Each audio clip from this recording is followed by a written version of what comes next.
Om Vasudevaya. Om Namo Bhagavate Vasudevaya.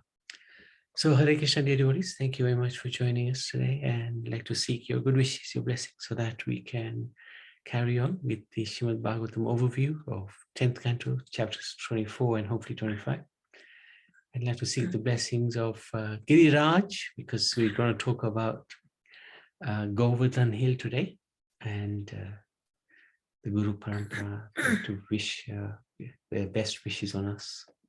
So this is the verse we'd like to recite, chapter 24, text number 14.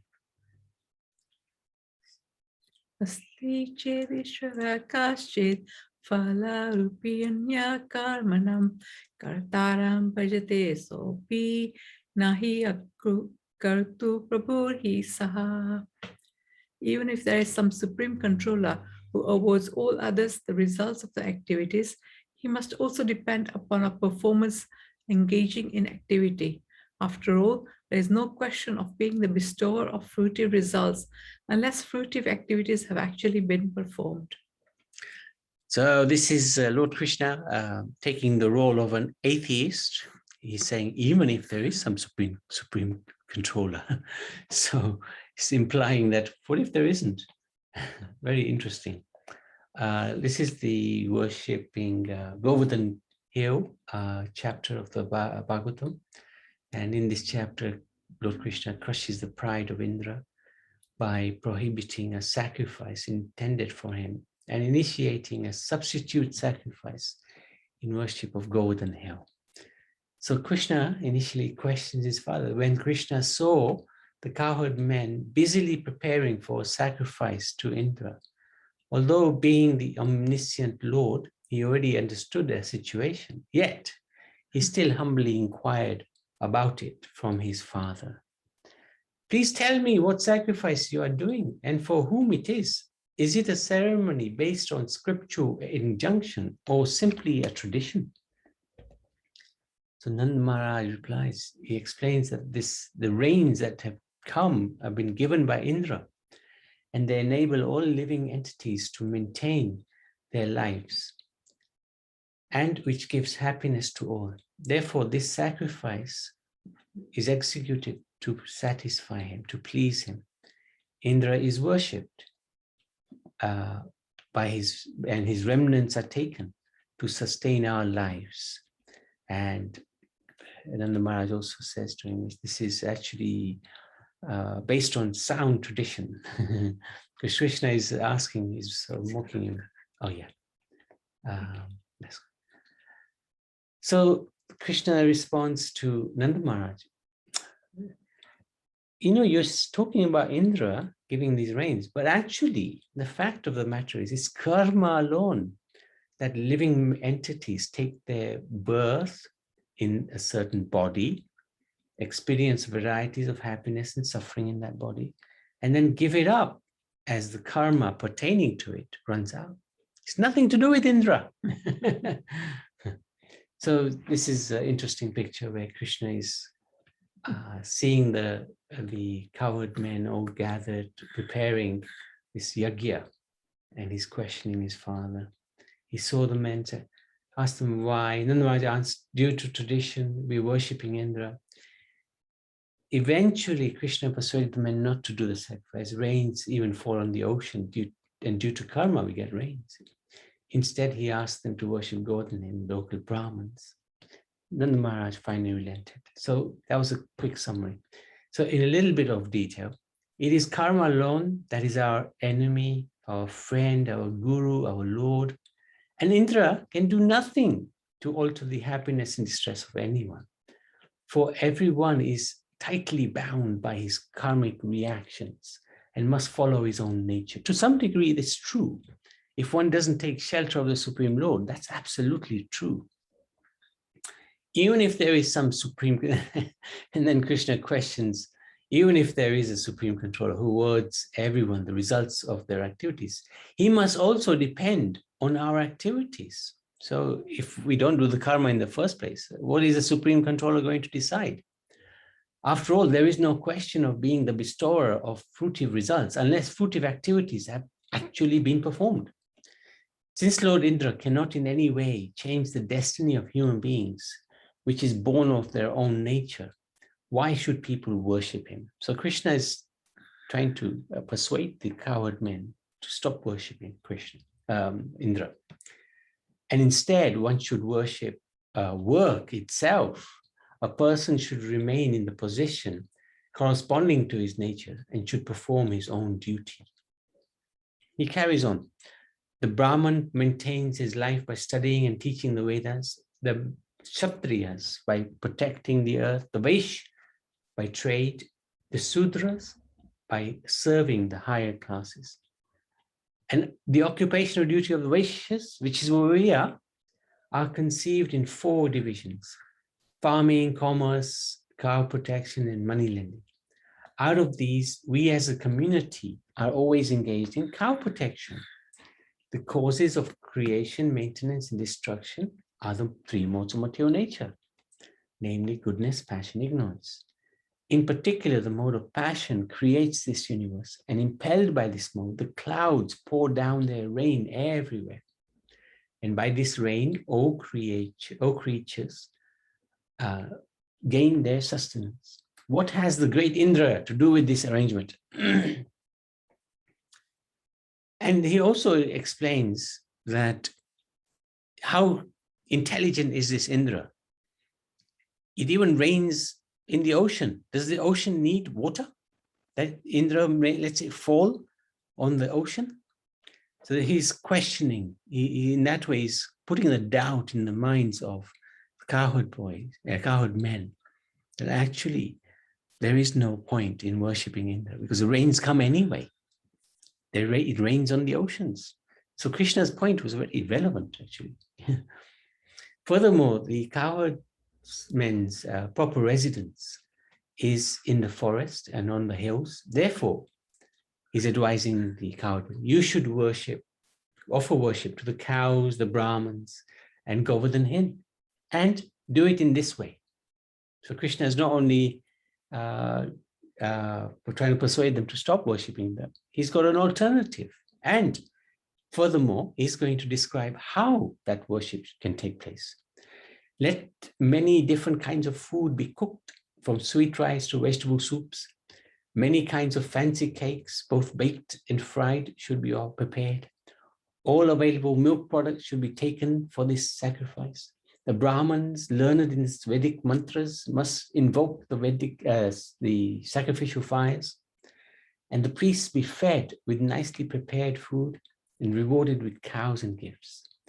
Appropriate food to be given to everyone else, including the dogs and the dog eaters. And the grass should be given to the cows, and offerings presented to Govardhan Hill. After everyone has eaten to his satisfaction, you should all dress and decorate yourselves handsomely. Smear your bodies with sandalwood paste and then circumambulate the cows, the Brahmins, the sacrificial fires, and Govardhan Hill. So Lord Krishna wanted to destroy the false pride of Indra. When Nanda and the other senior men of Vrindavan heard Krishna's statements, they accepted his words. There was a little bit of toing and froing, as discussed by some of our acharyas. But in the end, they were persuaded by Krishna's arguments. He's very persuasive. The cowherd community then did all that Madhusudan had suggested as above. Then, placing the cows, the bulls, calves in front of them, they circumambulated Govardhan. So this is the most magnificent Govardhan, beautiful sight. They prepared nice food, rice, dal, halwa, pakora, puri, all kinds of milk preparation like sweet rice, sweet balls, sandesh, rasgullas, ladus, invited the learned Brahmins who can chant the Vedic hymns and offered oblations to the fire. Brahmins were given all kinds of grains in charity. Then all the cows were decorated and fed as well.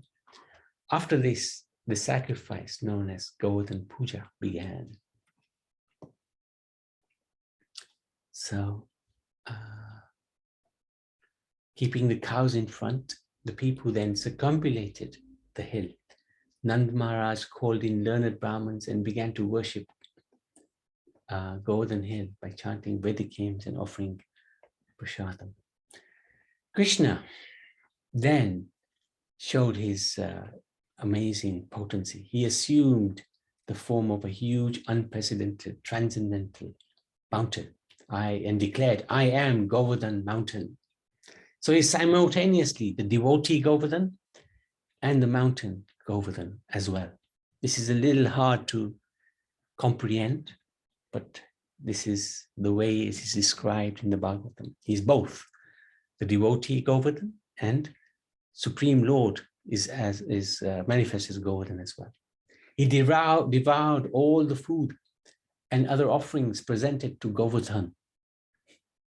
And he kept shouting, Ani more, Ani yor, Ani yor, give me more, give me more.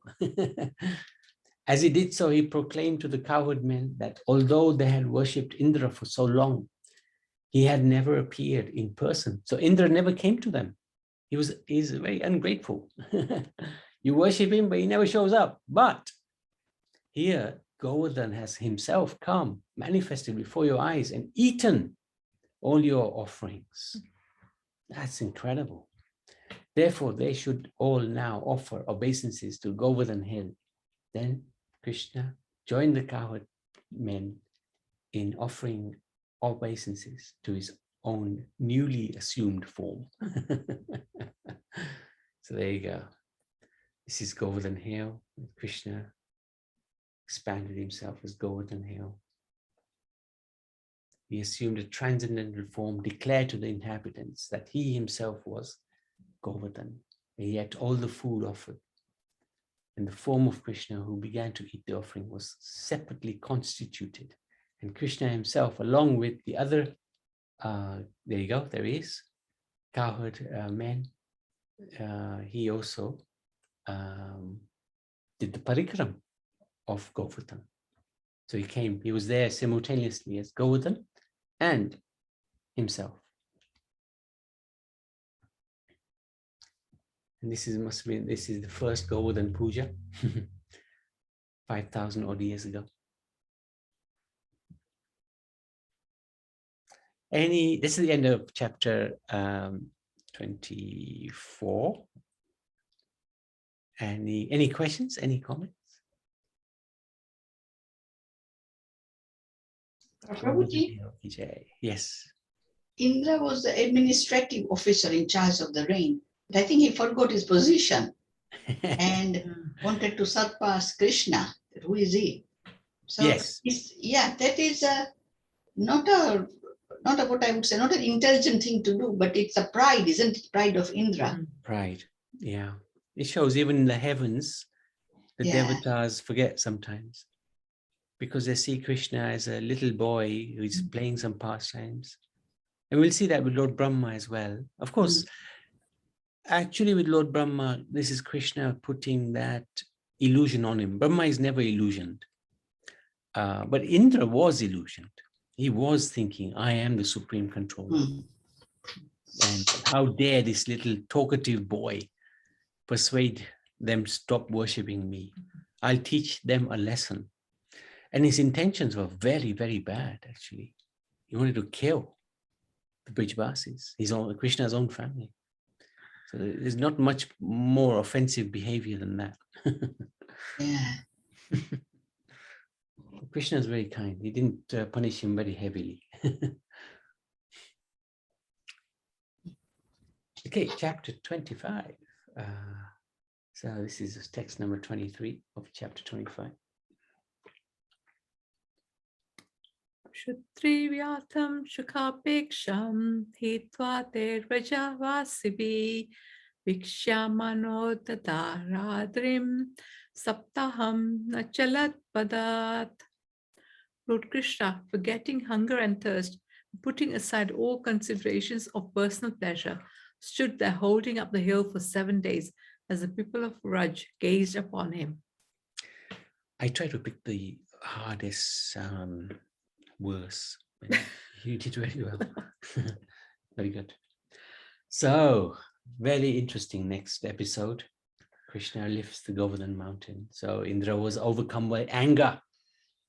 Why did they cancel my sacrifice? I'm going to punish them, sending devastating rainfall to Vrindavan.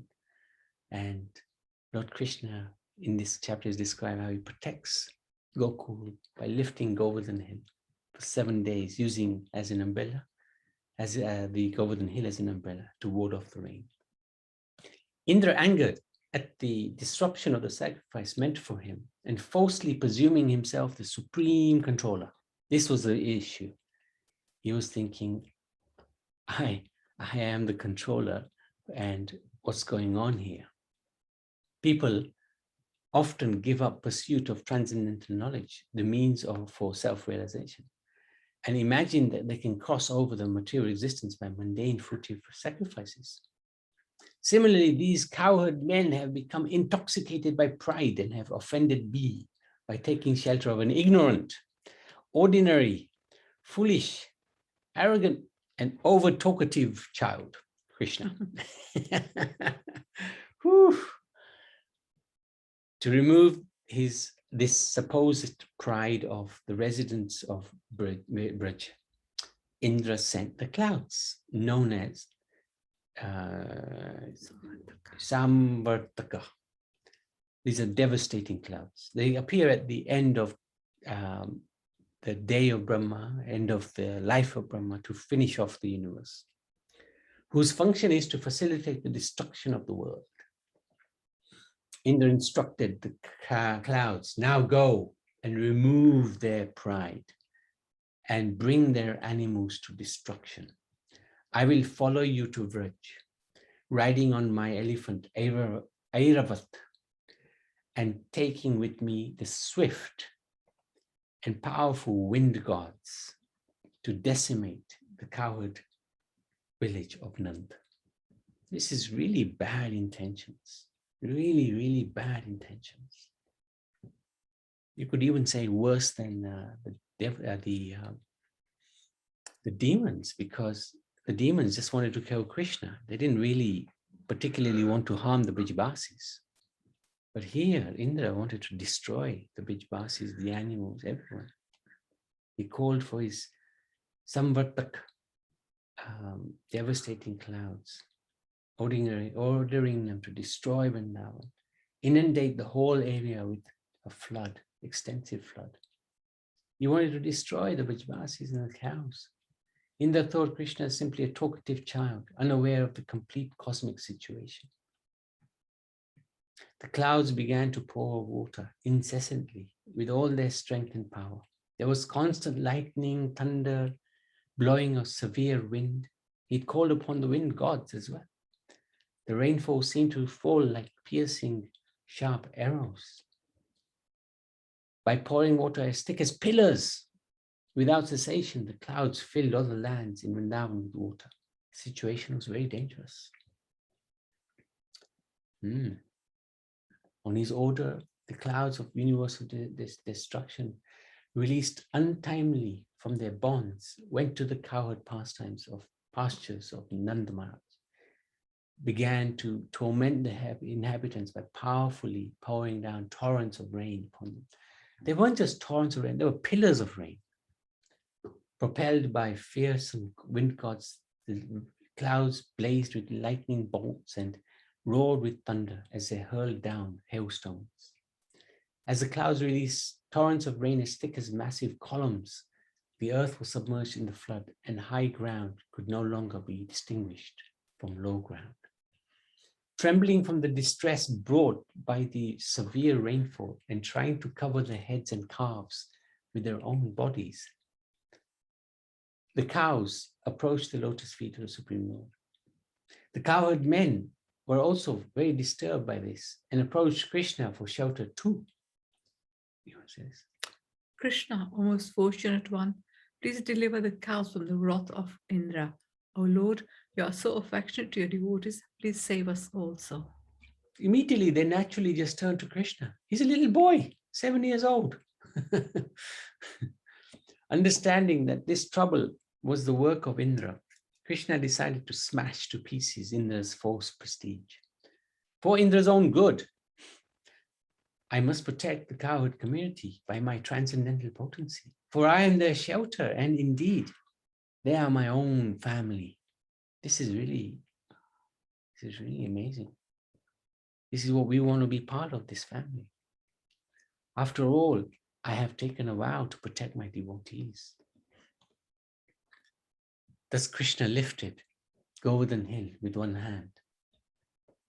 He then invited the cowherd community to take shelter in the dry space beneath the mountain.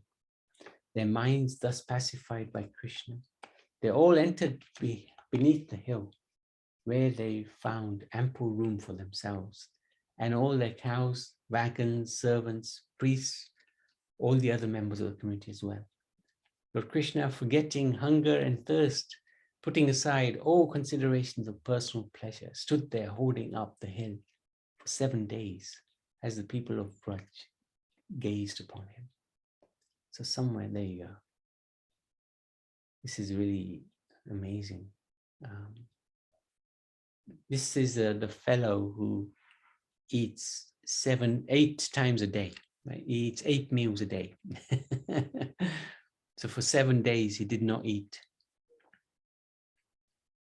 And it is said that they were all, that 7 days was just like a few moments, because they were so engrossed in seeing Krishna. This is the first time that they could see Krishna in his full glory without him running off to the forest or playing with his friends, or being at home with Yashoda Mai and Nanda Maharaj. First time they could just gaze at him and see him without any distractions. So they were really happy. They were really ecstatic. Even though around them there was total devastation, but he protected them completely by lifting up this hill. And he, at the same time, he was also entranced by looking at the Brijvasis, and in particular, Srimati Radharani. One of the acharyas says that he,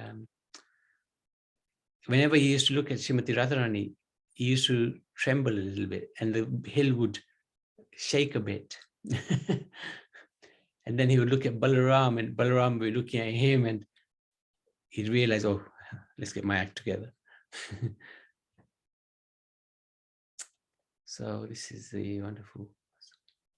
And all this time, Mother Yashoda was counting as well. How many meals is missing? So 8 meals a day, 7 days. That's 7 times 8, it's 56. Chapan Bhog. And that's where the concept of Chapan Bhog comes. That's why devotees like to feed Krishna, Chapan Bhog. For 7 successive days, he held up the hill with his left hand little finger, until Indra finally understood Krishna's mystic power. Pulled down from his platform of false pride, his intention thwarted, Indra ordered the clouds to withdraw. Krishna told the cowherd men, please go out with your wives, children, and possessions. Give up your fear. The wind and rain have stopped, and the river's high waters have subsided. So after collecting their respective cows and loading their paraphernalia into the wagons, the cowherd men went out. The men, children, the women, children, and elderly persons gradually followed them. While all the creatures looked on, the Supreme Personality of Godhead put down the hill in its original place, just as it stood before. How he'd done that, who knows?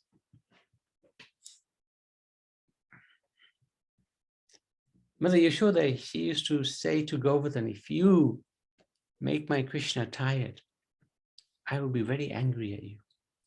So Govardhan made sure that he was always just lightly above Krishna's little finger, so as not to tire Krishna. He was scared of Yashoda Mai.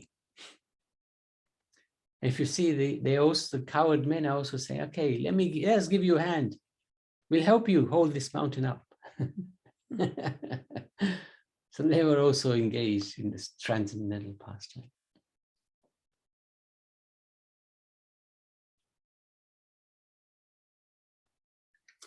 astonishing times, extraordinary times.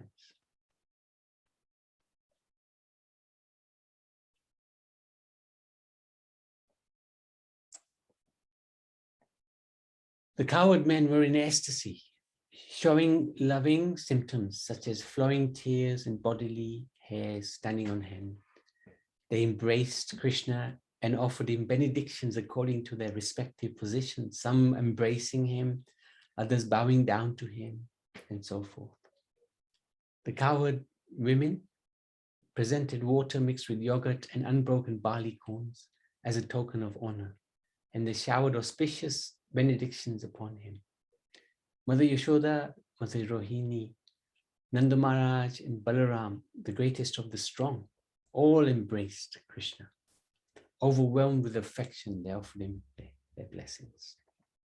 In the heavens, O King, so Parikshit Maharaj, all the demigods, including the Siddhas, the Satyas, Gandharvas, Chandaras, sang the praises of Lord Krishna and showered down flowers in great satisfaction. The demigods in heaven resoundingly played their conchos and kettle drums, and the best of the Gandharvas, led by Tumburu, began to sing. Surrounded by his loving cowherd boyfriends and Lord Balaram, Krishna then went off to the place where he had been tending his cows. The cowherd girls returned to their home, singing joyfully about the lifting of Govardhan Hill and other glorious deeds performed by Lord Krishna, who had so deeply touched their hearts. So this is the end of chapter 25. Sri Krishna Chandra Bhagwan ki jai. So, any questions, any comments?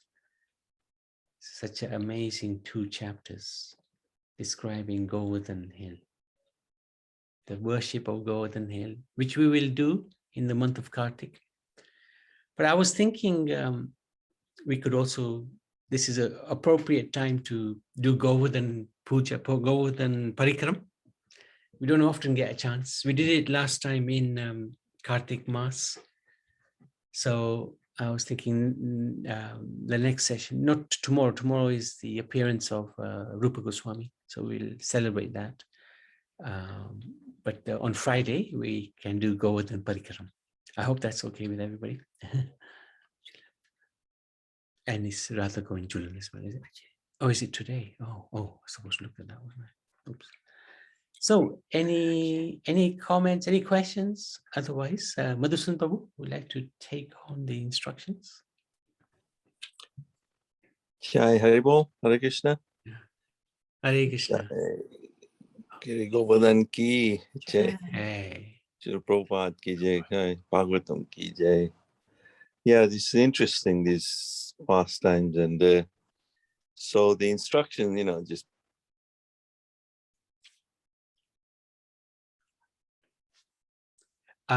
worship Govardhan Hill instead of Lord Indra.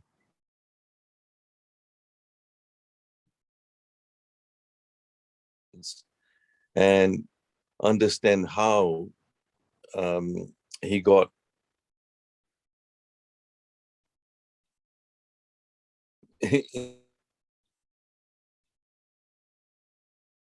instead in Hill. So he was trying to get. He's just the main supplier of everything, really, because of Govardhan Hill. Saying how it's if people's karma actually, is Indra supposed to be rewarding, or so he's just getting this worship unnecessary.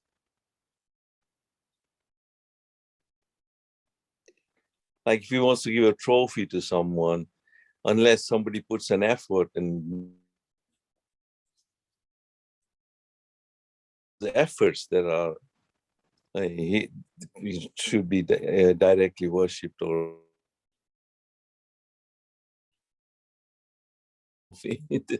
but anyway, Krishna is ultimately, this obviously made Lord Indra angry. convinces Nand Maharaj. But then chapter 25, cows produce large quantities of milk, from which the delicious also enhance other foods such as vegetables. Bread and vegetables are delicious.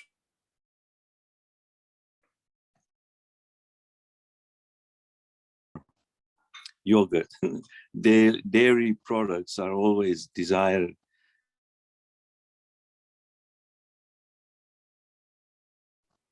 for many valuable commodities. Thus, simply by a Vedic day, wealthy, healthy, and happy, even in the material sense.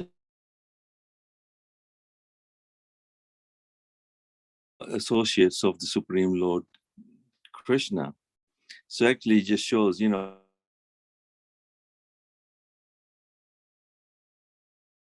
my daughter's been arguing, I'm having too much yogurt and I'm in too much straw. This is healthy, and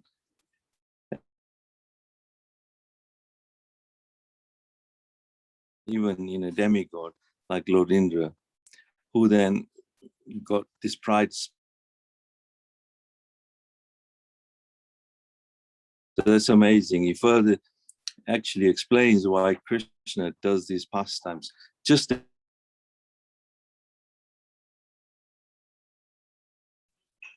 similarly, the residents of Vrindavan, although not experiencing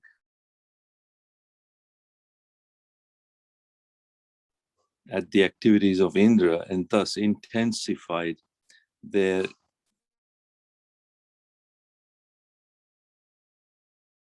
meditation on Krishna. Yeah. So this is how, you know, Krishna intensifies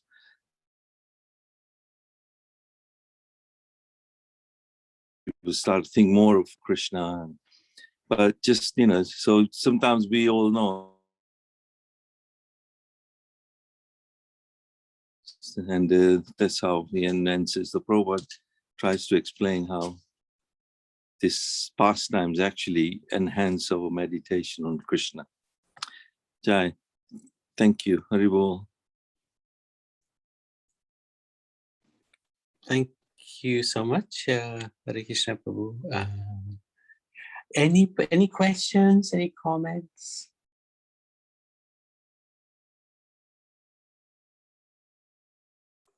Srimad Bhagavatam ki jai. So it's also